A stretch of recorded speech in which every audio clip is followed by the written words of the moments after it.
வணக்கம். இலங்கை செய்திகளுக்காக நான் ஹரிணி. முதலில் தலைப்புச் செய்திகள்.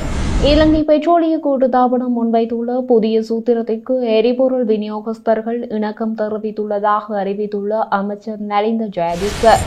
கிழக்கு மாகாணத்தின் ஒரு தீவிர அமைப்பு இயங்குவதாக புலனாய்வு தகவல் கிடைத்துள்ளதாக சுட்டிக்காட்டிய அமைச்சர் நலிந்த ஜெயதிச, தேர்தல் காலங்களில் செயல்படுத்த முடியாத வாக்குறுதிகளை வழங்கி இன்று ஆளும் தரப்பு பொய்க்காரர்கள் ஆகிவிட்டதாக சுட்டிக்காட்டிய நாமல் ராஜபக்ஷ. இனி விரிவான செய்திகள். தேர்தல்கள் ஆணைக்குழு 2025ஆம் ஆண்டு உள்ளூராட்சி மன்ற தேர்தலுக்குரிய அஞ்சல் மூல வாக்களிப்புக்கான விண்ணப்பங்கள் எதிர்வரும் 12ஆம் திகதி நள்ளிரவு வரை ஏற்றுக்கொள்ளப்படும் என அறிவித்துள்ளது.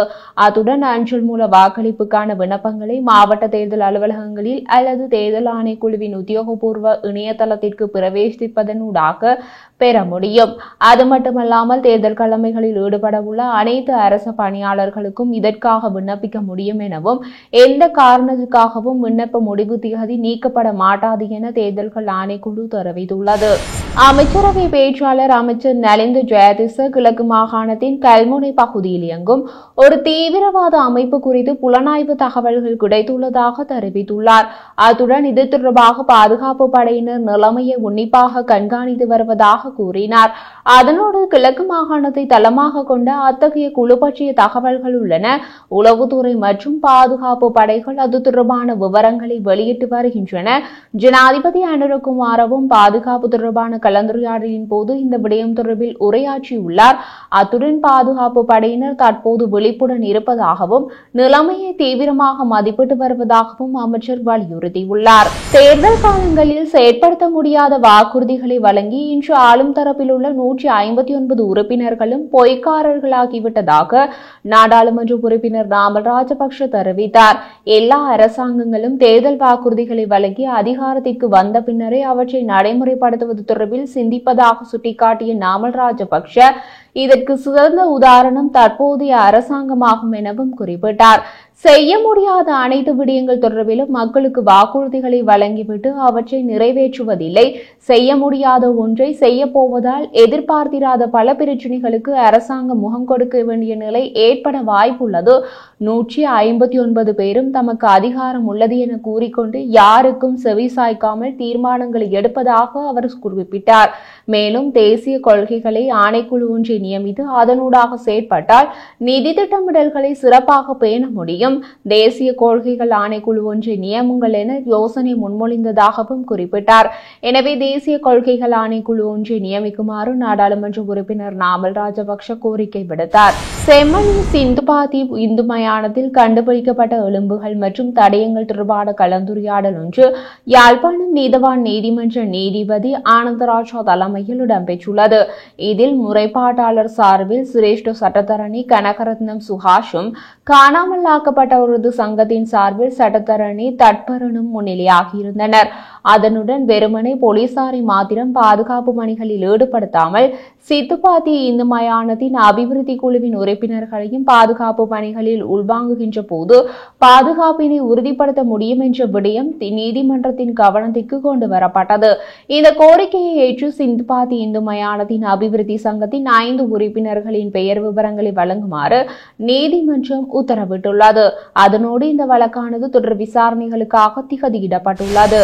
கொழும்பில் அமைந்துள்ள இலங்கை புகையிலை நிறுவன வளாகத்தில் சட்டவிரோதமான முறைகளில் நாட்டிற்குள் கொண்டுவரப்பட்ட நிலையில் இலங்கை சுங்கை திணைக்களத்தால் பறிமுதல் செய்யப்பட்டு அரசு உடைமையாக்கப்பட்ட சுமார் 87,84,000 வெளிநாட்டு சிகரெட்டுகள் அளிக்கப்பட்டன. அத்துடன் கடல் மார்க்கமாக 2018, 2022 மற்றும் 2024ஆம் ஆண்டுகளில் சட்டவிரோதமான முறையில் நாட்டிற்கு கொண்டுவர முயன்ற 3 கொள்கலன்களில் அடைத்து வைக்கப்பட்டிருந்த சுமார் 87,84,000 வெளிநாட்டு சிகரெட்டுகள் இலங்கை சுங்கத்தினரால் பறிமுதல் செய்யப்பட்டது. இந்த சிகரெட்டுகள் இலங்கை புகையிலை நிறுவனத்தின் தலைமை காரியாலயத்தில் சுங்க திணைக்களத்தின் அதிகாரிகளால் ஒப்படைக்கப்பட்டதுடன் அவை குறித்த நிறுவனத்தால் அளிக்கப்பட்டன. கைப்பற்றப்பட்ட வெளிநாட்டு சிகரெட்டுகளின் சந்தை பெறுமதி 1.2 பில்லியன் ரூபாய் என சுங்க திணைக்கள அதிகாரிகள் கணக்கிடப்பட்டுள்ளது. இதன்போது அங்கு கருத்து தெரிவித்த இலங்கை சுங்க திணைக்களத்தின் சுங்க ஊடக பேச்சாளரும் பிரதிபலிப்பாளர் நயாகமுன சீவலி அருகொட சட்டவிரோதமான முறையில் நாட்டிற்குள் கொண்டுவர முற்பட்ட போதே குறித்த சிகரெட்டுகள் மீட்கப்பட்டன. சிகரெட்டுகள் அடைக்கப்பட்டிருந்த போதிகளில் உடல் நல பாதிப்பு உள்ளிட்ட சுகாதார எச்சரிக்கை தொடர்பான எந்த ஒரு தகவல்களும் பொறிக்கப்பட்டிருக்கவில்லை. அத்துடன் இவை சட்டவிரோதமானது என்பதுடன் அவற்றை சந்தையில் விற்பனை செய்ய முடியாது. மேலும் அரசாங்கத்திற்கு செலுத்த வேண்டிய தீர்வை பணம் செலுத்தப்பட்டிருக்கவில்லை. இவ்வாறான பின்னணியிலேயே இந்த சிகரெட்டுகள் நாட்டிற்குள் கொண்டு வரப்பட்டுள்ளன.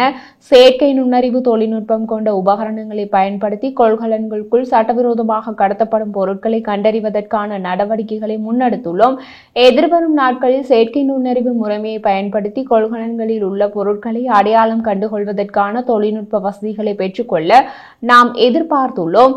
அதனுடன் சம்பந்தப்பட்ட நிறுவனங்களுடன் நாம் கலந்துரையாடி அதனை பெற்றுக்கொள்வதற்கான நடவடிக்கைகளையும் முன்னெடுத்துள்ளோம் என்றார்.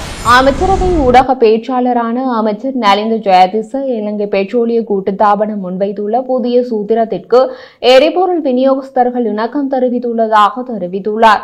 அத்துடன் புதிய சூத்திரம் செயல்படுத்தப்பட்டு வருவதாகவும் விநியோகஸ்தர்களின் பரிந்துரைகள் பற்றி கலந்துரையாட மேலும் ஒரு சந்திப்பு எதிர்வரும் 18ஆம் தேதி இடம்பெற உள்ளதாகவும் தெரிவித்தார். இதற்கிடையில் எரிபொருள் விநியோகஸ்தர்கள் சில விடயங்களை முன்வைத்துள்ளனர். இப்போது இலங்கையில் எரிபொருள் தொடர்பான எந்த பிரச்சனையும் இல்லை எனவும் தெரிவித்தார். யாழ் நெடுந்தீவு பகுதியில் இயங்கி வரும் விடுதியொன்றில் புதிதாக இயங்க உள்ள மதுபான சாலை அனுமதியினை ரத்து செய்ய கோரி பொதுமக்கள் இன்று கவன ஈர்ப்பு போராட்டம் ஒன்றினை முன்னெடுத்திருந்தனர். நெடுந்தீவு பிரதேச செயலகம் முன்பாக ஒன்று திரண்ட மக்கள் மதுபான சாலைக்கு எதிராக பல்வேறு வாசகங்கள் எழுதப்பட்ட பதாதைகளை தாங்கியவாறு கோஷங்களை எழுப்பி போராட்டத்தில் ஈடுபட்டனர். இந்த மதுபான சாலைக்கு அருகில் 100 மீட்டர் தூரத்தில் பாடசாலை கோவில்கள் என்பன அமைந்துள்ளதால் அப்பகுதி மதுபான சாலை அனுமதி வேண்டாம் என பொதுமக்கள் இதன்போது வலியுறுத்தினர். இது தொடர்பில் ஏற்கனவே பொதுமக்கள் எதிர்ப்பு தெரிவித்தமையால் மதுவரி திணைக்களம் தற்காலிக அனுமதியை மட்டுமே வழங்கியது. தற்காலிக அனுமதியை நீடிப்பதா இல்லையா என்பது தொடர்பில் பிரதேச செயலகம் மற்றும் மதுவரி திணைக்களத்திற்கு இடையில் இன்று பிரதேச செயலகத்தில் கலந்துரையாடல் ஒன்று இடம்பெற்றது. எனவே அனுமதியினை முழுமையாக ரத்து செய்ய வேண்டும் என கோரி குறித்த போராட்டம் முன்னெடுக்கப்பட்டது.